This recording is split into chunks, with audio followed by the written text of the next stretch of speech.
ఎన్నికలు ముగిశాయి. పందాలు జోరందుకున్నాయి. రాష్ట్ర వ్యాప్తంగా ఈ నెల 13వ తేదీ జరిగిన సార్వత్రిక ఎన్నికలలో ప్రధానంగా అటు వైసీపీ ఇటు ఎన్డీఏ కూటమి మధ్య పోరు సాగగా ప్రత్యేకించి కడప జిల్లాలో వైసీపీ టీడీపీ బోరు జరిగిందన్నది విశ్లేషకుల వాదన.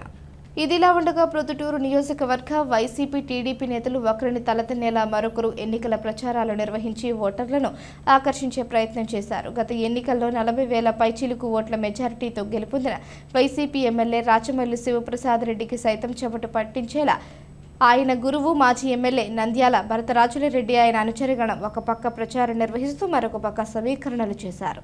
ఎన్నికలకు సమాయత్తమై ఎవరికి వారు ప్రతివ్యూహాలు రచించుకుంటూ ముందుకు సాగగా ప్రొద్దుటూరులో ఓటరు నాడి ఏ వైపు మళ్లింది అన్నది ప్రశ్నార్థకంగా మారిన సందర్భం లేకపోలేదు. వైసీపీ నాయకులు గెలుపే ధ్యేయంగా ఒక్కొక్క ఓటుకు 2,500 రూపాయల చొప్పున నియోజకవర్గంలో 100% పంపకాలు జరుపగా మరొక పక్క టీడీపీ నాయకులు ఓటుకు 2,000 రూపాయల చొప్పున నియోజకవర్గ వ్యాప్తంగా దాదాపు 85% మంది ఓటర్లకు పంపకాలు జరిపినట్లు సమాచారం. ఈ నేపథ్యంలో ప్రొద్దుటూరు నియోజకవర్గ వ్యాప్తంగా కాయ్ రాజా కాయంటూ పందాలు ఊపందుకున్నట్లు సమాచారం. 10,000 రూపాయలు మొదలుకొని కోట్ల వరకు పందాలు జరుగుతున్నట్లు తెలుస్తోంది.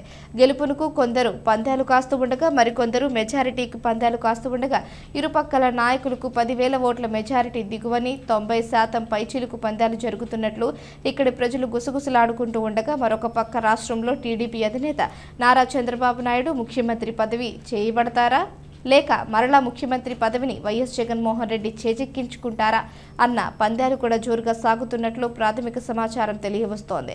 పందాల మాట దేవుడెరుగు. ఇక్కడి బ్రోకర్ల కథ బాగుందని చెలోక్తులు చెల్లుతున్నారు. నియోజకవర్గ ఓటర్లు ఎవరు గెలిచినా ఎవరు ఓడినా బ్రోకర్ కంటూ తన పర్సంటేజ్ వస్తుంది కదా అంటూ చర్చించుకుంటున్నారు. ఏదేమైనా ఏ అభ్యర్థి గెలిచినా ఎమ్మెల్యే పదవిని అలంకరించనున్నాడో జూన్ 4వ తేదీ వరకు వేచి చూడాల్సిందే.